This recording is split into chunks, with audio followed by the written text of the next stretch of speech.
Hello बच्चों, अगर हमें किसी पॉइंट पर इलेक्ट्रिक फील्ड पता हो और उस पॉइंट पर इलेक्ट्रिक पोटेंशियल कैलकुलेट करना हो तो क्या फॉर्मूला हम यूज करते हैं, कैसे पोटेंशियल कैलकुलेट करेंगे, वो हम आज की क्लास में सीखने वाले हैं। उसके बाद में हम देखेंगे कि एक uniformly charged thin spherical shell है, उसकी वजह से पोटेंशियल फाइंड करने का डेरिवेशन हम कैसे करते हैं, और फिर उस टॉपिक पर बेस्ड नीट में पूछे गए कुछ पीवाईक्यूज को हम सॉल्व करेंगे। तो चलिए शुरू करते हैं बिना किसी देरी के।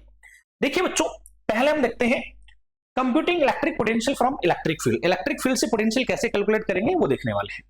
तो हमें पता है बच्चों, इलेक्ट्रिक फील्ड और इलेक्ट्रिक पोटेंशियल के बीच का रिलेशन होता है minus D V upon D are, और ये जो डेरिवेशन है वो हमने लास्ट क्लास में स्टडी किया था।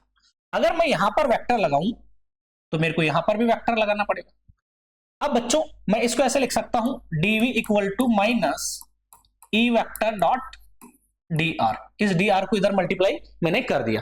अब यहां पर डॉट ही क्यों लगाया, क्रॉस क्यों नहीं लगाया, कुछ बच्चे पूछ लेते हैं ऐसा। तो बच्चों देखिए, डॉट लगाऊंगा तो डॉट प्रोडक्ट का जो रिजल्ट है वो क्या आता है, स्केलर आता है, और ये हमारा पोटेंशियल क्या है, स्केलर क्वांटिटी है। अगर मैं यहां क्रॉस लगा दूंगा तो रिजल्ट क्या आता है, क्रॉस प्रोडक्ट का रिजल्ट वेक्टर आता है, तो पोटेंशियल तो स्केलर है, इसलिए हम यहां पर डॉट लगाते हैं। अब देखिए मैं क्या करूंगा, दोनों साइड में यहां पर इंटीग्रेशन कर दूंगा। तो डीवी इधर इंटीग्रेशन कर दिया और माइनस बाहर लेके इसको मैं लिख दिया ई vector dot D R vector, और यहां की जो मैं लिमिट ले रहा हूं वो ले रहा हूं R1 से R2 और इधर की लिमिट V1 से V2 तक। अब डीवी का इंटीग्रेशन क्या होता है, V, तो इसकी लिमिट रख देंगे हम V1 से V2, और यहां पर ये एज इट इज हो जाएगा ई vector dot D R vector, और ये इसकी लिमिट है R1 से R2। अब हम यहां पर इसको लिखेंगे, पहले अपर लिमिट फिर माइनस लोअर लिमिट, तो इसको हम ऐसा लिख सकते हैं equal to minus E vector dot D R vector, और ये R1 से R2 आ गया। ये जो फॉर्मूला है इससे हम क्या कर लेंगे, पोटेंशियल डिफरेंस कैलकुलेट कर लेते हैं। अब हमें पता है कि अगर ये पॉइंट R1 को मैं अगर इनफाइनाइट पे लेता हूं तो इनफाइनाइट डिस्टेंस पर पोटेंशियल क्या होता है, 0। तो मैं यहां लिख दूंगा if R1 tends to infinite then V1 जो है वो क्या हो जाएगा, 0। तो ऐसी सिचुएशन में V1 0 हो जाएगा तो V2 को मैं सिंपल V लिख सकता हूं, तो V2 को मैं V लिख दूंगा, एंड R2 जो है इसको मैं R लिख दूंगा। तो इस फॉर्मूले में क्या चेंज आएगा, तो देखिए फॉर्मूला ऐसे चेंज हो जाएगा, V इक्वल टू V2 की जगह V लिखेंगे, इसकी जगह 0 रखेंगे, तो V माइनस 0, तो V लिखेंगे अपन उसको इक्वल टू माइनस ये इनफाइनाइट से R ई vector dot D R vector. ये फॉर्मूला हमारे पास आ गया है बच्चों, ठीक है। इससे हम क्या करेंगे, पोटेंशियल का कैलकुलेशन हम करने वाले हैं। अब बच्चों इसको देखो एक बार, ये जो फॉर्मूला है और ये जो फॉर्मूला है इसको देखिए। हमें पता है मैथमेटिक्स में हम पढ़ते हैं कि जो डिफरेंशिएशन है और जो इंटीग्रेशन है वो दोनों एक दूसरे के रिवर्स प्रोसेस है। कि अगर कोई फंक्शन है मेरे पास, उस फंक्शन का मैं डिफरेंशिएशन करता हूं तो इसका रिजल्ट आता है कुछ, ठीक है, कोई फंक्शन आएगा। अगर उस फंक्शन का मैं वापस इंटीग्रेशन कर दूं तो वापस मेरे को वही फंक्शन मिल जाता है। तो डिफरेंशिएशन और इंटीग्रेशन दोनों एक दूसरे के रिवर्स प्रोसेस होते हैं। अब देखिए यहां पर डी अपॉन डी आर किसका सिंबल है, डिफरेंशिएशन का। पोटेंशियल का अगर मैं डिफरेंशिएशन करता हूं आर के रिस्पेक्ट में तो मेरे को इलेक्ट्रिक फील्ड मिलता है। तो अगर मैं इलेक्ट्रिक फील्ड का डी आर के साथ में डॉट प्रोडक्ट करके उसका इंटीग्रेशन कर दूं तो मेरे को पोटेंशियल मिल जाता है बच्चों। तो इन फॉर्मूलों को हम ऐसे भी देख सकते हैं, ठीक है। तो अब आगे जो है पोटेंशियल का कैलकुलेशन करेंगे तो हम इस फॉर्मूले को यूज करने वाले हैं। अब अगला जो टॉपिक हम स्टडी करेंगे, electric potential due to uniformly charge thin spherical shell. देखिए हमारे पास में ये एक स्फेयर है, ठीक है, और इस स्फेयर की जो रेडियस है वो कैपिटल आर है, और ये होलो स्फेयर है, ठीक है, और ये बच्चों यूनिफॉर्मली चार्ज्ड है, और इस पर जो टोटल चार्ज है वो मैंने स्मॉल क्यू मान लिया है। अब इसकी वजह से हमें इसके बाहर, इसके सरफेस पर और इसके अंदर इलेक्ट्रिक पोटेंशियल का कैलकुलेशन करना है। लेकिन कैसे करेंगे, इसकी वजह से हमें बाहर, सरफेस पर और अंदर इलेक्ट्रिक फील्ड पता है, और मैंने कहा कि फील्ड अगर पता है तो पोटेंशियल कैलकुलेट कर लेंगे, जो भी फॉर्मूला बताया मैंने उससे। तो देखो इस होलो स्फेयर की वजह से इलेक्ट्रिक फील्ड कितना होता है वो हम देखने वाले हैं। अगर इसके बाहर में पॉइंट लूं यहां पर कहीं पर भी, जो इसके सेंटर से स्मॉल आर डिस्टेंस पर है, तो इस पॉइंट पर इलेक्ट्रिक फील्ड कितना होता है वो हमने गॉस थ्योरम के एप्लीकेशंस में स्टडी कर रखा है। वो ई आउट जो होता है बच्चों, उसका फॉर्मूला होता है के Q upon small r square are cap, vector लगा देंगे तो कैप लगाना पड़ेगा हमें। और अगर मैं सरफेस पर कहीं पर पॉइंट लेता हूं इसके, तो सरफेस पर इलेक्ट्रिक फील्ड का जो फॉर्मूला होता है वो होता है के Q upon capital R square are cap. और बच्चों इसके अंदर हम देखते हैं होलो स्फीयर के अंदर जो इलेक्ट्रिक फील्ड होता है वो बच्चों ई इन इक्वल टू 0 होता है। और ये सब इनका जो डेरिवेशन है वो हमने गॉस थ्योरम के एप्लीकेशंस में हमने स्टडी किया था। अभी आपको डायरेक्ट याद रखना है, इनको हम यूज करने वाले हैं। अब देखो इलेक्ट्रिक फील्ड पता है हमें, इस स्फीयर की वजह से, होलो स्फीयर की वजह से बाहर सरफेस पर और अंदर इलेक्ट्रिक फील्ड कितना है, तो पोटेंशियल कैलकुलेट हम करेंगे। तो देखिए हम सबसे पहले इस आउटसाइड पॉइंट पर हम पोटेंशियल कैलकुलेट करने वाले हैं जो इसके सेंटर से आर डिस्टेंस पे है, ये रहा इसका सेंटर। तो सबसे पहले मैं ए पॉइंट ले लेता हूं, potential at a point outside the spherical cell.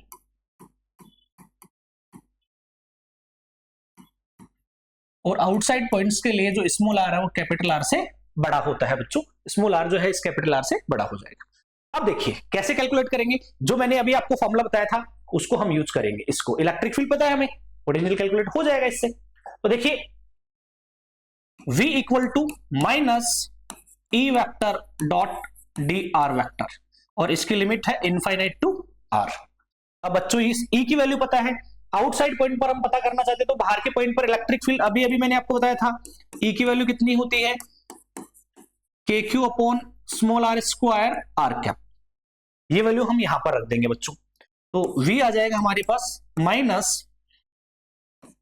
के Q upon r square are cap dot D R, और इसकी लिमिट है इनफाइनाइट से are.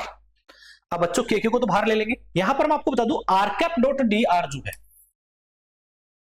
Are vector r cap dot D R vector को मैं क्या लिख सकता हूं, आर कैप क्या है बच्चों, यूनिट वेक्टर किसकी, इस डायरेक्शन में, और डी आर भी हम यहाँ पे स्मॉल डिस्प्लेसमेंट लेते हैं तो उसी डायरेक्शन में, तो दोनों की डायरेक्शन क्या होती है, सेम होती है।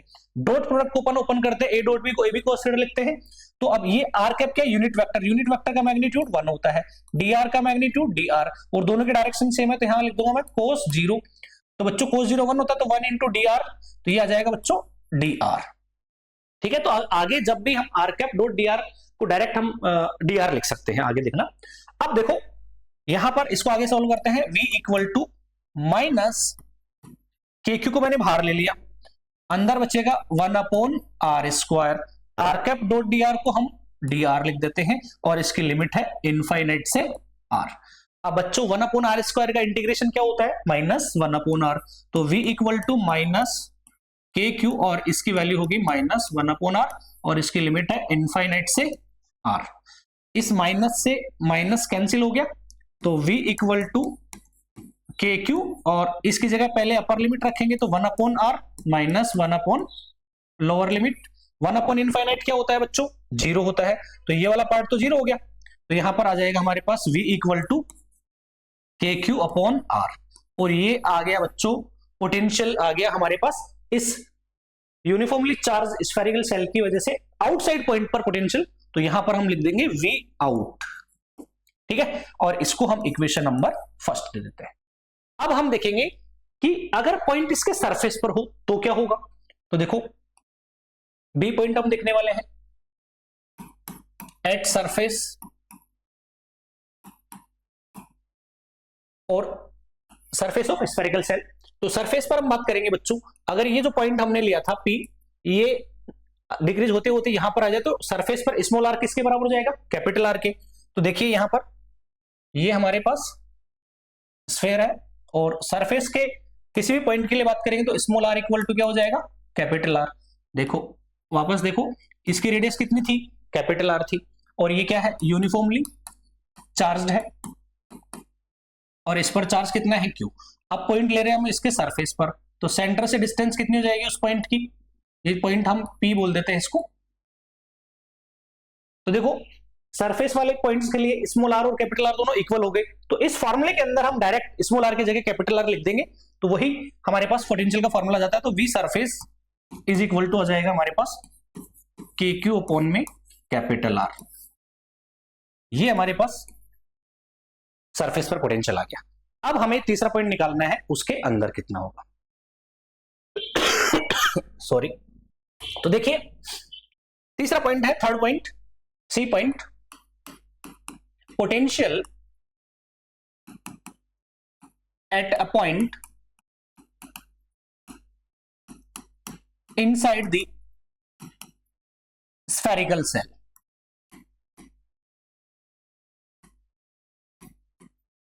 और उसके लिए अंदर वाले पॉइंट्स के लिए स्मॉल आर लेस देन हो जाएगा कैपिटल आर से। तो देखिए ये हमारे पास स्फेयर है और इस स्फेयर की खुद की रेडियस कैपिटल आर हम लेते हैं, और इस पर ये क्या है, यूनिफॉर्मली चार्ज्ड है, और इस चार्ज की वैल्यू हम स्मॉल क्यू मान के चल रहे हैं। अब बच्चों इसके अंदर कहीं पर कोई पॉइंट है जो इसके सेंटर से स्मॉल आर डिस्टेंस पे है, ठीक है। इस पॉइंट पर हमें क्या करना है, इस पॉइंट पी पर हमें पोटेंशियल का कैलकुलेशन करना है, इस वाले पॉइंट पर। तो हम क्या फॉर्मूला यूज करेंगे, वही यूज करेंगे जो अभी हमने यूज किया था, v equal to minus infinite से r तक इसकी हम लिमिट ले लेते हैं, और E vector dot D R vector. अब बच्चों देखिए ये जो होलो स्फीयर होता है, इसकी वजह से मैंने आपको अभी इलेक्ट्रिक फील्ड इंटेंसिटी बताई थी कि आउटसाइड पॉइंट पर कितनी होती है, सरफेस पर कितनी होती है, और अंदर, तो अंदर वाले पॉइंट्स पर मैंने ई इन 0 लिखा था। अब बच्चों हमें कहां से कहां तक आना है, इनफाइनाइट से लेके स्मॉल आर, स्मॉल आर का है अंदर है इस स्फीयर के, तो इनफाइनाइट से लेके अंदर के पॉइंट तक जो इलेक्ट्रिक फील्ड है वो डिस्टेंस पर यूनिफॉर्मली डिपेंडेंट नहीं है। क्यों? क्योंकि इनफाइनाइट से सरफेस तक ई की वैल्यू, मतलब बाहर ई की वैल्यू कुछ अलग होती है, फिर सरफेस से अंदर हम आते हैं तो ई की वैल्यू 0 हो जाती है। तो इस ई की जगह मैं बाहर वाली वैल्यू रखूं या अंदर वाली वैल्यू रखूं, तो ऐसी सिचुएशन में हम क्या करते हैं, ये जो इंटीग्रेशन है इसको हम 2 पार्ट्स में डिवाइड कर लेते हैं, मतलब इसकी लिमिट जो है उसको 2 पार्ट्स में हम ब्रेक कर लेंगे। तो यहां हम लिख देंगे डिवाइडिंग इंटीग्रेशन इन 2 पार्ट्स। तो देखिए इसको मैं ऐसे लिख दूंगा, v इक्वल टू, ये माइनस तो बाहर ले लेंगे हम, ब्रैकेट लगा लेंगे। अब देखिए हमें आना है इनफाइनाइट से लेके r तक, इनफाइनाइट से लेके अंदर, r का है अंदर, वहां तक आना है। तो पहले हम इनफाइनाइट से सरफेस तक आएंगे और फिर सरफेस से अंदर आएंगे, पहुंच तो वही रहे यहां पर। तो मैं लिमिट ले लूंगा इनफाइनाइट से पहले कैपिटल R तक, E vector dot D R vector, फिर प्लस अब कैपिटल R से स्मॉल r तक, E vector dot D R vector. अब बच्चों यहां पर इनफाइनाइट से कैपिटल R, इनफाइनाइट से कैपिटल R मतलब सरफेस के बाहर, आउटसाइड पॉइंट की बात करेंगे, तो यहां पर इलेक्ट्रिक फील्ड की जगह कौन सा वैल्यू रख देंगे, जो बाहर होती है। इस कैपिटल R से स्मॉल r, कैपिटल R से स्मॉल r मतलब इसके स्फीयर के सरफेस से अंदर। तो बच्चों अंदर की बात कर रहे हैं तो यहां अंदर वाला इलेक्ट्रिक फील्ड रख देंगे, क्योंकि अंदर सारे पॉइंट्स पर इलेक्ट्रिक फील्ड 0 होता है। तो इसकी जगह मैं ऐसा लिख सकता हूं कि यहां पर अब मैं लिख दूंगा ई आउट वाली वैल्यू, और यहां पर वैल्यू रख दूंगा ई इन वाली। अब बच्चों हमें पता है ई आउट कितना होता है, के Q upon small r square are cap, and E in जो होता है वो 0 होता है बच्चों, ये मैंने आपको पहले बताया था अभी। तो ये वैल्यूज मैं यहां पे पुट कर दूंगा और आगे हम इसको सॉल्व करते हैं। तो देखिए v इक्वल टू, माइनस तो बाहर है, और इंटीग्रेशन इनफाइनाइट से कैपिटल R, और इस ई आउट की जगह वैल्यू रखेंगे k Q upon small r square are cap dot D R vector, plus यहां कैपिटल R से स्मॉल r, और इस ई इन की जगह 0 रख देंगे तो 0 डॉट डी आर, ये तो पूरा 0 हो जाएगा। तो देखिए ये वाला पार्ट तो 0 हो गया। अब इसको हम सॉल्व करते हैं, तो v equal to minus k q को बाहर ले लिया हमने, और बचा क्या हमारे पास 1 upon r square, are cap dot D R को हम क्या लिखते हैं, डी आर लिखते हैं, और इसकी लिमिट इनफाइनाइट से लेके कैपिटल R तक है। 1 अपॉन r का इंटीग्रेशन वापस वही हो जाएगा, माइनस 1 अपॉन r, तो v equal to minus k q, और इसका इंटीग्रेशन हो गया माइनस 1 अपॉन स्मॉल r, और इसकी लिमिट है इनफाइनाइट से लेके कैपिटल R। इस माइनस से माइनस फिर से कैंसिल हो गया, v equal to k Q, इस आर की जगह पहले अपर लिमिट फिर minus lower limit, 1 upon infinite 0 हो जाता है। तो आगे हमारे पास v equal to k Q upon capital are, और बच्चों ये कहां है, अंदर वाले पॉइंट पर, ठीक है। तो यहां पर हम लिख देंगे v इन, और इसको देखिए के क्यू अपॉन कैपिटल आर, ये अभी अभी हमने कहा निकाला था, उस स्फीयर के सरफेस पर। देखिए के क्यू अपॉन कैपिटल आर, तो हम लिख सकते हैं यहां पे v इन जो है वो v सरफेस के बराबर है, ठीक है। तो एक यूनिफॉर्मली चार्ज्ड होलो स्फीयर अगर है, ठीक है, तो उसके अंदर सारे पॉइंट्स पर पूरे वॉल्यूम के अंदर पोटेंशियल सेम होता है, कांस्टेंट होता है, और कितना होता है, जितना उसके सरफेस पर होता है, ठीक है। अब हम क्या करते हैं, जो भी हमने फॉर्मूले अभी तक देखे उनको यूज करके हम ग्राफ प्लॉट करने वाले हैं कि पोटेंशियल डिस्टेंस के साथ में कैसे चेंज होता है। तो देखिए वी आउट जो है वो क्या था अभी, के क्यू अपॉन स्मॉल आर, और वी सरफेस क्या था, के क्यू अपॉन कैपिटल आर, और वी इन भी उतना ही है बच्चों, क्योंकि वी इन और वी सरफेस दोनों बराबर हैं, तो वी इन भी इतना है। अब इसको यूज करके हम ग्राफ प्लॉट करते हैं। तो देखिए ग्राफ प्लॉट करेंगे हम, इस एक्सिस पर मैं ले रहा हूं स्मॉल आर, और इस एक्सिस पर हम लेते हैं पोटेंशियल को। अब देखो बच्चों, और ये जो पॉइंट है ये है इस स्फीयर का सेंटर, इस स्फीयर का सेंटर है।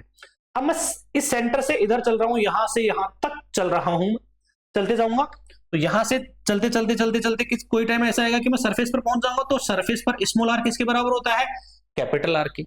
लेकिन और इस पॉइंट के इधर इधर के पॉइंट के लिए स्मॉल आर जो है वो लेस देन होगा कैपिटल आर से। और जैसे सरफेस से बाहर निकलूंगा मैं, ऐसे चलते चलते सरफेस से बाहर निकल गया, तो स्मॉल आर अब इंक्रीज हो जाएगा, तो यहां पर लिख दूंगा मैं small r is greater than capital R. अब देखो इस स्फीयर के सेंटर से मैं यहां तक चल रहा हूं, तो किसी पॉइंट पर मैं चेक करूंगा तो सारे पॉइंट पर पोटेंशियल सेम आता है। तो यहां से यहां तक डिस्टेंस तो चेंज हो रही है, लेकिन पोटेंशियल चेंज नहीं हो रहा है। तो यहां से यहां तक पोटेंशियल की कुछ वैल्यू है मान लो, तो पोटेंशियल ऐसे बिल्कुल चेंज नहीं होगा। कब तक चेंज नहीं होगा, जब तक हम उसके सरफेस तक नहीं पहुंच जाते हैं। पूरे वॉल्यूम में अंदर पोटेंशियल कांस्टेंट रहेगा। अब जैसे चलते चलते मैं सरफेस से बाहर निकलूंगा, तो अब बच्चों आर इंक्रीज होगा, सरफेस से बाहर जाएंगे तो आर इंक्रीज होगा, और अगर इंक्रीज होगा तो पोटेंशियल डिक्रीज हो जाएगा आउटसाइड पॉइंट्स के लिए। तो ग्राफ कैसा आएगा, ग्राफ ऐसे आ जाएगा, ठीक है। तो यहां पर हम लिख देंगे V इन जो है वो V सरफेस के बराबर है, और V आउट जो है वो इनवर्सली प्रोपोर्शनल है बच्चों डिस्टेंस के। तो एक यूनिफॉर्मली चार्ज्ड स्फेरिकल शेल की वजह से जो पोटेंशियल है वो डिस्टेंस के साथ में कैसे चेंज होता है उसका ग्राफ हमने प्लॉट कर लिया है। उम्मीद है बच्चों ये चीज आपको अच्छे से समझ में आएगी, और अगर अच्छे से समझ में आ रही है तो प्लीज चैनल को जरूर सब्सक्राइब करिए। अब हम देखते हैं जो टॉपिक हमने स्टडी किया है आज की क्लास में, उस पर बेस्ड नीट में पूछे गए कुछ पीवाईक्यूज को हम सॉल्व करते हैं। देखिए a thin spherical cell is charged by some source. The potential difference between 2 points C and P as shown in figure. देखिए बच्चों C और P दोनों पॉइंट्स के बीच में पोटेंशियल डिफरेंस पता करना है। ये क्या है, एक स्फेरिकल सेल है। अब बच्चों हमने देखा है स्फेरिकल सेल के अंदर पूरे वॉल्यूम में पोटेंशियल सेम होता है, कितना होता है उसके सरफेस पर पोटेंशियल के बराबर। तो इन दोनों पॉइंट्स के बीच का पोटेंशियल जो डिफरेंस हम निकालेंगे तो 0 आ जाएगा, क्योंकि हमने लिखा था अभी। तो VC कितना हो जाएगा बच्चों, के क्यू अपॉन कैपिटल आर, और VP कितना हो जाएगा, वो भी के क्यू अपॉन कैपिटल आर होगा, ठीक है ना। तो इन दोनों का डिफरेंस करेंगे हम, तो VC minus VP equal to 0 हो जाएगा, ठीक है। अभी अभी हमने किया है कि पूरे वॉल्यूम में पोटेंशियल सेम होता है, कितना होता है, जितना उसके सरफेस पर होता है, तो उनका डिफरेंस करेंगे तो 0 आ जाएगा। अगला हम देखें, if a conducting sphere of radius r is charged, then the electric field at a distance r, और r is greater, small r is greater than capital R, मतलब उस स्फीयर के बाहर की बात कर रहे हैं, from the center of sphere would be, electric field पूछा है बच्चों हमें। तो देखिए एक कंडक्टिंग स्फीयर है, हम एक स्फीयर लेते हैं हमारे पास, ये एक कंडक्टिंग स्फीयर है, और इस कंडक्टिंग स्फीयर की रेडियस कितनी है, कैपिटल R है। अब बच्चों यहां कंडक्टिंग स्फीयर है तो इससे कंफ्यूज मत हो जाना। अगर कंडक्टर है, चाहे वो होलो कंडक्टर हो या सॉलिड कंडक्टर हो, कंडक्टर को हम जो भी चार्ज देते हैं वो उसके सरफेस पर ही रहता है, अंदर कंडक्टर में चार्ज नहीं होता है स्टैटिक सिचुएशन में। तो होलो हमने स्फेरिकल सेल था, स्फेरिकल सेल मतलब खोखला, तो उसको भी जो चार्ज देते हैं वो कहां रहता है, उसके सरफेस पर। कंडक्टर के जो भी चार्ज देंगे वो भी कहां रहेगा, उसके सरफेस पर। इसका मतलब कंडक्टिंग स्फीयर की वजह से इलेक्ट्रिक फील्ड और इलेक्ट्रिक पोटेंशियल के वही फॉर्मूले होते हैं जो स्फेरिकल शेल की वजह से आते हैं। ठीक है, तो यहां कंफ्यूज मत होना। अब बच्चों ये हमारे पास कंडक्टर है, तो इसको जो भी चार्ज देंगे कहां रहेगा, इसके सरफेस पर रहेगा। और इसको हमने चार्ज दे रखा है मान लो स्मॉल क्यू। अब इसकी वजह से हमें क्या करना है, इलेक्ट्रिक फील्ड फाइंड करना है। कहां फाइंड करना है, स्मॉल आर पॉइंट। और स्मॉल आर पॉइंट कहां है, कैपिटल आर से बड़ा, मतलब इस स्फीयर के बाहर। तो यहां पर कोई पॉइंट है, यहां पर इलेक्ट्रिक फील्ड पता करना है। तो आउटसाइड पॉइंट पर इलेक्ट्रिक फील्ड का फॉर्मूला क्या होता है, E equal to k Q upon small r square. लेकिन बच्चों हम यहां ऑप्शन को देखते हैं, तो यहां पे ऑप्शन में आंसर इस फॉर्मेट में नहीं है, पोटेंशियल के टर्म्स में आ रहा है, हर जगह वी वी आ रहा है। अब ये V क्या है, तो देखिए V दे रखा हमें potential on the surface of this sphere. तो इस स्फीयर के सरफेस पर यहां पर कोई पॉइंट लूं तो वहां पर पोटेंशियल का फॉर्मूला हमने देखा है अभी अभी, क्या होता है, के क्यू अपॉन कैपिटल आर होता है। अब बच्चों ये जो के क्यू है, इसकी जगह मैं यहां से वैल्यू निकाल लूं, के क्यू की वैल्यू निकाले हम, के क्यू की वैल्यू निकाले तो इसको इससे मल्टीप्लाई कर दो, आर को वी से, तो आर वी लिख सकते हैं के क्यू की जगह। ये वैल्यू मैं यहां पर पुट कर दूंगा, तो देखो ई की वैल्यू क्या आ जाएगी हमारे पास, ये वैल्यू यहां पुट करेंगे तो आर वी अपॉन में स्मॉल आर स्क्वायर। ठीक है, अभी देखते हैं ऑप्शन कौन सा है, r v upon small r square. ये वाला ऑप्शन सी राइट हो जाएगा, ऐसे हम करेंगे इसको। और ये 2023 में पूछा गया है। उसके बाद देखते हैं, two hollow conducting spheres of radii r1 and r2 have equal charges, the potential would be। देखो यहां पर दो hollow sphere है, एक ये है और एक ये है, और इनकी रेडियस दे रखा हमें, एक की r1 है और एक की r2। r1 बड़े वाले की है, तो ये रेडियस r1 है और ये रेडियस r2 है। दोनों को मैं चार्ज सेम दे रहा हूं, ठीक है, दोनों को इक्वल चार्ज अगर मैं दूं, इसको भी सेम चार्ज है, मतलब इसको भी क्यू चार्ज दे रहा हूं तो इसको भी मैं क्यू चार्ज दे रहा हूं। तो पूछा है कि the potential would be, potential किस पर ज्यादा होगा, मोर ऑन स्मॉल स्फीयर, है ना। तो यहां पर देखो सिंपल सा बात है, V इक्वल टू क्या होता है, के क्यू अपॉन कैपिटल आर। तो जिसकी रेडियस कम है उस पर पोटेंशियल ज्यादा होगा, सीधी सी बात है, क्योंकि चार्ज तो सेम है, चार्ज सेम है तो जिसकी रेडियस कम उस पर पोटेंशियल ज्यादा। तो यहां पर हम लिख देंगे मोर ऑन स्मॉल स्फीयर। ठीक है, आगे के ऑप्शन को देख लेते हैं, इक्वल ऑन बोथ बिल्कुल नहीं होगा, dependent on material of property ये भी नहीं होगा, मोर ऑन बिगर स्फीयर बिल्कुल नहीं होगा, तो ऑप्शन ए हमारा सही हो गया। वैसे भी देखिए ना, इसको दूसरे तरीके से भी हम देख सकते हैं कि हमारे पास एक बड़ी टंकी है और एक छोटी टंकी है। अब दोनों के अंदर में इक्वल पानी डालो 50 लीटर, तो पता चला कि 50 लीटर में ये तो इतनी सी पानी भरा है, इसमें तो इतना सही लेवल आया, जबकि 50 लीटर में पूरी भर गई। अब आपसे पूछे बताओ, छोटी टंकी और बड़ी टंकी और छोटी टंकी दोनों में अगर बराबर पानी डालूं मैं, तो पानी का लेवल किस में ज्यादा होगा, ऑब्वियसली छोटी टंकी ज्यादा लेवल तक बढ़ जाएगी। लेवल मतलब यहां के केस में पोटेंशियल, तो इसको हम ऐसे भी देख सकते हैं। देखिए आगे हम देखते हैं, sorry, the variation of electrostatic potential with radial distance small r from the center of positively charged metallic thin cell मतलब hollow sphere है of radius capital R is given by। बच्चों ये ग्राफ तो हमने अभी अभी देखा है, बताइए इसमें कौन सा होगा, ये हमने अभी अभी ये ग्राफ नोट किया है। ठीक है, देखिए यहां पर ये ग्राफ ये रहा, अभी अभी हमने एक थिन सेल की वजह से जो पोटेंशियल है वो कैसे डिस्टेंस के साथ में चेंज होता है उसका ग्राफ हमने देखा था। तो यहां पर हम ऑप्शन ये वाला टिक कर देंगे। ठीक है, पोटेंशियल का पूछा है ना इसमें, हाँ पोटेंशियल। अब अगला हम देखते हैं, a conducting sphere of radius r is given a charge capital Q, the electric potential and the electric field at the center of a sphere। एक कंडक्टिंग स्फीयर है जिसकी रेडियस r है। देखो ये हमारे पास कंडक्टिंग स्फीयर है, इसकी radius हमें दे रखा है कैपिटल R, और इसको हमने चार्ज दे रखा है बच्चों कैपिटल Q। पूछा है electric potential and electric field at the centre of sphere. इस स्फीयर के सेंटर पर, यहां पर इलेक्ट्रिक पोटेंशियल और इलेक्ट्रिक फील्ड कितना होगा, V और E कितना होगा, हमारे से ये पूछा है। ठीक है, तो बच्चों हमने अभी अभी जो डेरिवेशन किया था उसमें देखा था कि अगर कोई स्फेरिकल शेल है, ठीक है, कंडक्टिंग स्फीयर है, तो भी वो स्फेरिकल शेल की तरह बिहेव करता है, तो उसके सारे अंदर के सारे पॉइंट्स पर पोटेंशियल तो क्या आया था, सेम आया था। तो पोटेंशियल तो हम लिख देंगे V equal to k Q upon capital R. अब के जो है इसकी वैल्यू होती है बच्चों, के की वैल्यू 1/4 पाई एप्सिलॉन नॉट। ठीक है, तो ये वैल्यू मैं यहां रखूंगा तो V की वैल्यू आ जाएगी मेरे पास, Q ऐसे कैसे रहेगा, और ये के की वैल्यू रखेंगे तो 4 पाई एप्सिलॉन नॉट R। तो V तो ये आ गया, लेकिन बच्चों मैंने आपको बताया था कि कंडक्टिंग स्फीयर जो होता है उसके अंदर इलेक्ट्रिक फील्ड तो 0 होता है, क्योंकि सेंटर पर पूछा हमें, तो सेंटर पर इलेक्ट्रिक फील्ड की वैल्यू कितनी आ जाएगी, 0 आ जाएगी। तो ये वाला ऑप्शन हमारा राइट आंसर हो जाएगा। देखते हैं कौन सा है, Q upon 4 pi epsilon naught R और 0, ऑप्शन बी हमारा राइट आंसर हो गया।